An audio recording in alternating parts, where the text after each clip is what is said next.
Shamaa akkam nagaa jirtu ani Yoobsan Ubbeeti. Yoobsan arguu YouTube channel like, share, subscribe gochuun hin dagatinaa.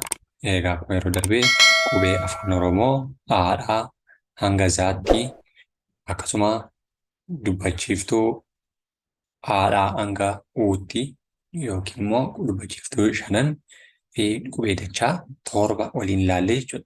Har'a immoo jecha ijaaruu kan jedhu kan waliin ilaallu ta'a jechuudha. Jecha ijaaruu yeroo jennu jechoonni qubee dubbifamaa fi qubee dubbachiiftuu walitti galchuutiin kan ijaarudha jechuudha. Jechi egaa qubee dubbifamaaf qubee dubbachiiftuurraa yeroo ijaaramu akka fakkeenyaatti maan dubbifamaadha, aan dubbachiiftuudha, naan keenya ammas dubbifamaa, aan keenya dubbachiiftuudha. Yeroo kana maal jedhee jechuudha qubeen jalqabaa keenya mana isa jedhu ijaaruu dandeenya jechuudha. Kanaaf qubee kana ijaaruugaa jalqaba maal walitti finnee maa, eda'uu, aa, walqixa, naa, walqixa ta'ee aa walitti finnee jechuudha. Yeroo kana maal nuu laata jechuudha warreen kun sadan isaaniiyyuu haala kanaan mana jechuu dandeenya jechuudha. Mana, maa, aa, naa, aa yeroo walitti finne maal nuu laatee mana isa jedhudha jechuudha yookiin immoo warreen kana ida'uudhaan galchachaa deemuu dandeenya jechuudha. Haala kanaan ida'uudhaan yeroo galchinu tokko tokko ishee kan maal goone jechuudha walitti idaaneetu tokko tokko ishee kun jecha hiika qabu nuuf laatti jechuudha.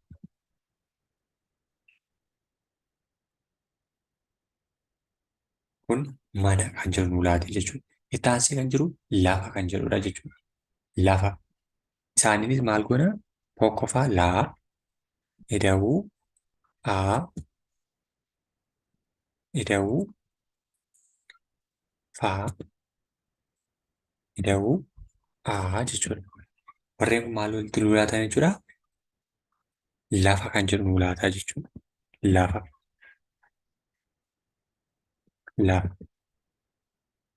Inni as jalqabaa kun qubee dubbifamaa, qubee dubbachiiftuu, dubbifamaa, dubbachiiftuu lafa kan jedhu nuu laate jechuudha. Itti aansee kan biraan immoo garaagarummaa isaanii kana keessatti lafaa fi laafaa kan jedhu ilaaluu dandeenya jechuudha. Lafaa fi laafaa.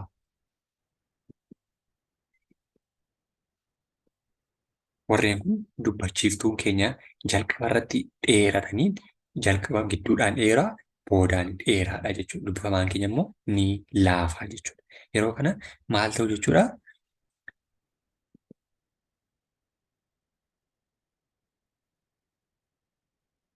Yeroo kana laafaa waan hin jajjabaanne lafa kan jennu lafa kan irra deemnu yookiin kan irra jiraannu lafa jennaan. Laafaa kan jennu garuu waan hin jabaanne waan lallaafaa ta'e waan humna wayii hin qabne laafaa isa jedhu nuuf laate jechuudha. Kanaaf jecha gaafa ijaarru mana, maa, dubbifamaa, dubbachiiftuudhaan walitti finneetu ijaarra jechuudha. Haala kanaatiin jechoota afaan Oromoo ijaaruu yookiin word formation isa jedhu ijaaruu dandeenya jechuudha. Inni kan biraan jechoota akka kanaa irratti egaa isaa kan biraatiin karaa kamiin ilaaluu dandeenya jechuudha. Tokko tokko isaanii kana ijaarree yookiin immoo haala isaan ittiin ijaaramanii ilaaluu dandeenya jechuudha. Akka fakkeenyaatti egaa asirratti maaliin ilaaluu dandeenya? Jecha keenya gaafa ijaarru yookiin word formationii keenya aduu fuulduraan gabaabaa duduubaan kan dheeratu jechuudha. Gidduudhaan immoo kan laafu yookiin hin jabaanne jechuudha. Daan keenya dubbifamaan keenya tokko kan ta'e jechuudha. Haala kanaatiin kan nuti ilaallu jechuudha. Inni kun fakkeenyaaf aa ida'uu duu walitti aduu tsaayi isa jennu jechuudha. Baala gidduudhaan maal ta'eera? Haan keenya dheerattee jirti jechuudha. Baa jenneetu laa jenna jechuudha. Jecha dheeraa tokkoo fi laafaadha jechuudha. Yeroo kana baala jechuu dandeenyaani jechuudha. Kanaaf warreen kana keessatti jalqaba keenya irratti jecha gaafa ijaarre keessatti warreen kun lamaan ishee walitti aananiiru baa akka jedhan taasisteetti jechuudha. La kan jedhu immoo laa bukkee tokkitti waan taateef la jennaa jechuudha. Kanaaf baala.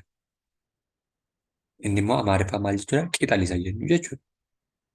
Baala. Inni kan biraan daabboo. Daabboo kan jedhu asirratti aan keenya maal taatetti? Aan keenya dheerattee jirti jechuudha. Baan keenya maal ta'ee jira? Jabaatee jira jechuudha. Dubbifamaan keenya jabaatee jira. Sababni isaa dubbifamaan lama walitti aansee wal fakkaataa walitti bira galee waan jiruuf jechuudha. Aan keenya addanatti dheerattee jechuudha. Daa jennee boochaa ollee oodha jechuudha. Sagaleen ni deema jechuudha. Kanaaf daabboo isa jennu nuuf laatee jechuudha. Kun addanatti daabboo jechuu dandeenya jechuudha. Kanaaf daabboo isa jedhu nuuf laatee tokko tokkoon isaa kanaafidha jechuudha. Asitti dubbachiiftuun keenya jennee jechuudha. Duu kan jennee addanatti uun keenya lama taatee dheeressiteetti jechuudha. Duu. Daan keenya immoo tokkitti waan ta'eef hin laafaa jechuudha. Jabaataan tokkitti waan ta'e hin laafe. Kanaaf maal nu laate? Aduu yookiin tsahaa isa jennu jechuudha. Baala inni jedhus akkasumadha jechuudha. Baa qofaa ishee yoo ta'e baa jenna. Amma garuu baa jenneetu hanga danaatti deemee jechuudha. Dheerateera. Laa jennaa jechuudha. Maaliif aan keenya tokkitti waan taateef laa jennee jechuudha. Baala laa jennee jechuudha. Kanaaf baala inni dhugaa qeexan isa jennu ta'e jechuudha. Daabboo. Daabboon Oromiffaanis daabboodha. Amaariffaanis maalidha? Daabboodha jechuudha. Kanaaf haala kanaatiin jecha ijaaruu yookiin word formation afaan Oromoo fi Ingiliffaa keenyatti haala kanaatiin ilaaluu dandeenya jechuudha. Inni kan itti aansee jiru jecha ega ijaarree egaa inni kan biraan maaliin ijaaruu dandeenya jechuudha. Kallattii biraatiin haaluma kanaatiin jenna jechuudha. Lama taateetti jechuudha. Gee. Gaan tokko waan taateef ammati gaan keenya laafteetu keenya immoo maal taati? Ni dheeratti jechuudha. Eegee jenna jechuudha. Eegee. Inni lammaffaan fuudhennee aan keenya maal taate? Dheeratteetti. Laa ammas laan keenya maal ta'a? Laafaa jechuudha. Laan lama yoo walitti aanee galee garuu ni jabaata jenna. Kanaaf fuula ishee kan itti fuulli ishee agarsiisnu jechuudha. Eegee kan jennu godha adda kanatti maaliif? Ciraa isa jennu jechuudha yookiin immoo Amaariffaan ciraa isa warri jedhan eegee isa jennudha jechuudha. Eegee jechuun kan horii yookiin kan wanta ta'e eegee isa jennu jechuudha. Isa kana eegee jennaani jechuudha. Kan eegee isaa ta'e jechuudha. Fuula kan jennu kun fuula ishee yookiin immoo fuula dubartii kanaa fuula jenneerra fuula isheeti jechuudha. Maaltu kan nama tokkoo fuula ishee yookiin immoo fuula ishee dubartii kanaa kan argisiisu maalidha? Fuula. Gaala. Asittis jalqaba irratti maal ta'a? Aan keenya ni dheerataa jechuudha. Laan keenya ammas ni laafa. Aan keenya booddeerraa ni laafti jechuudha. Inni gabaabbatti jechuudha. Kanaaf maal jennaa? Gaala. Gaala jechuun bineensa kana fakkaattu jechuudha. Naannolee Hararii fi naannolee adda addaa keessatti kan argamtu gaala jennee ijaaruu dandeenya jechuudha. Inni kun jechoota afaan Oromoo warreen jalqabarra dheeratanii yookiin immoo jalqabarra jabaatanii gidduutti jabaatanii jalqabaaf dhumarra dheeratanii haala kanaan barraa'u yookiin immoo haala kanaan shaakaluu dandeenya jechuudha.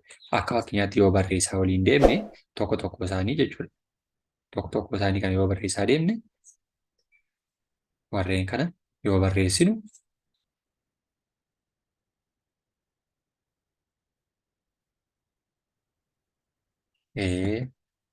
gee haala kanaatti maal goone?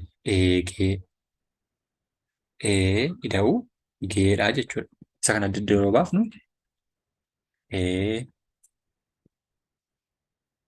ida'uu gee walqixa eegee haala kanatti barreessinaa jechuudha. Fuula isa jedhus akkuma kanaatti fuula